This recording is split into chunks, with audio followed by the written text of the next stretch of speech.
Good morning class seventh. जैसा कि बच्चों हम सभी जानते हैं कि हमारा अर्धवार्षिक यानी कि हाफ ईयरली एग्जामिनेशन 17 से स्टार्ट है। तो आपको जानना ज़रूरी है कि आपके हाफ ईयरली में आपके कैसे क्वेश्चंस आने वाले हैं। तो क्वेश्चन के हिसाब से बच्चों हमारा चैप्टर 7 है पापा खो गए। अब पापा खो गए में से आपके कैसे क्वेश्चंस आएंगे आप उसके हिसाब से उसे जान लीजिए। पहला आपका आता है बच्चों की शब्दार्थ। दूसरा शब्दार्थ में जैसे हमें शब्दों का अर्थ बताना है जो आपको ऑलरेडी लिखवाया जा चुका है। दूसरा है बच्चों अति लघु उत्तरीय प्रश्न जो शॉर्ट क्वेश्चन आंसर हैं वो। फिर होता है रिक्त स्थानों की पूर्ति, जैसे हमने कविताओं में और कुछ जगह पे कहानियों में भी लिखा जा चुका है, आपको ये करवाया जा चुका है। उन्हीं चीज़ों को आपको तैयार कर लेना है। और चौथा है बच्चों बहुविकल्पी प्रश्न।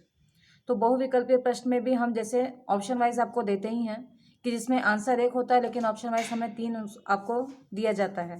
तो आपको उसमें से सिलेक्ट करना है कि आपका सही आंसर कौन सा है। ठीक है, ये आपका हो गया चैप्टर 7। अब बच्चों आते हैं चैप्टर 8 पे। चैप्टर 8 है हमारा शाम एक किसान, जो कि हमारी कविता है।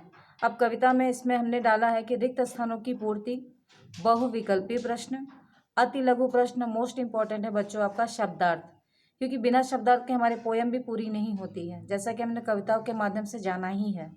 तो आपको इसे भी तैयार कर लेना है। अब आता है बच्चों चैप्टर 9 चिड़िया की बच्ची। चिड़िया की बच्ची में किसने किससे कहा, क्योंकि जैसे कि चिड़िया की बच्ची एक कहानी है, तो कहानी में हमने माधव दास की चीज़ों को देखा है, फिर चिड़िया से कैसे बातें करते हैं, क्या चीज़ें हैं। तो इसमें कथानक में ये चीज़ें बार बार आई हैं कि कौन क्या कह रहा है, किससे क्या बातें कर रहा है। तो इस नाते से हमने ये डाला हुआ है कि किसने किससे कहा। फिर बच्चों आपका आता है अति लघु प्रश्न। इसके बाद आएगा बहुविकल्पी प्रश्न जो सामान्यतः आपको हमेशा आता है। इसके बाद है शब्दार्थ। और एक क्वेश्चन आपका ऐसा रहेगा बच्चों कि जो सही के सामने सही तथा गलत के सामने गलत का चिन्ह लगाओ। ठीक है, तो इसमें से भी आपके क्वेश्चंस आएंगे।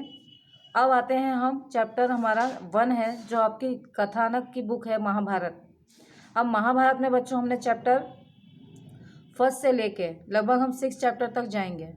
तो जिसमें अभी हमारा चैप्टर 4 चल रहा है। एक्चुअली अभी रिसेंट में मैंने चैप्टर 3 का वीडियो आपको सेंड भी किया है। तो जब तक हमारे पोर्शन आएंगे 15 तक आपका एक पोर्शन भी पूरा हो जाएगा।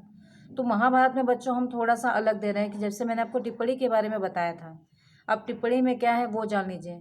जैसे कि अब ये कथा है, हम कथा में अभी देवव्रत यानी भीष्म जी के बारे में जान रहे हैं। तो भीष्म जी का नाम भीष्म कैसे पड़ता है, उनका शांतनु के पास कैसे आना होता है, ये सारी चीज़ों को आपको सिर्फ उनके बारे में बताना है। तो टिप्पणी में मैं नाम दूंगी और नाम के हिसाब से आपको उनके बारे में कम से कम 5 से 6 लाइन लिखनी होगी, जिसको हम टिप्पणी कहते हैं। ठीक है, फिर आएगा किसने किससे कहा, अति लघु प्रश्न जो मैंने आपको लिखवाए हैं वो हैं, और आखिरी आता है बच्चों आपका शब्दार्थ। ठीक है, अब इसी प्रकार से हमारा चैप्टर 2, 3, 4 एंड 5 ये सारे चैप्टर्स में से आपको टिप्पणी ही आएगी। टिप्पणी मोस्ट इंपॉर्टेंट है वो जो आएगी। कथा के जो कथा हम पढ़ते हैं उस कथा में जो मुख्य किरदार होता है उस किरदार के हिसाब से मैं आपको क्वेश्चंस देती हूँ। और उन्हीं क्वेश्चन को अगर हमने एक बार में किसी के बारे में पूछा है या किसी के बारे में हम जानना चाहते हैं तो उसका मैं आपको नाम दूंगी। ऑप्शन वाइज आपको नाम रहेंगे, उसमें से आपको किसी एक को ही करना है। ठीक है, या कहीं पर अगर छोटे होंगे तो वहाँ पर आपको 2 करना होगा। फिर आता है लघु प्रश्न। लघु प्रश्न जो हमारा 2 से 3 लाइन के बीच में आता है, किसने किससे कहा। और आखिरी प्रश्न बच्चों आपका सही के सामने सही तथा गलत के सामने गलत का चिन्ह। तो इन सभी पोर्शन वाइज मैंने आपको दे दिए हैं क्लास 7 के लिए, तो आपको इससे कर लेना है।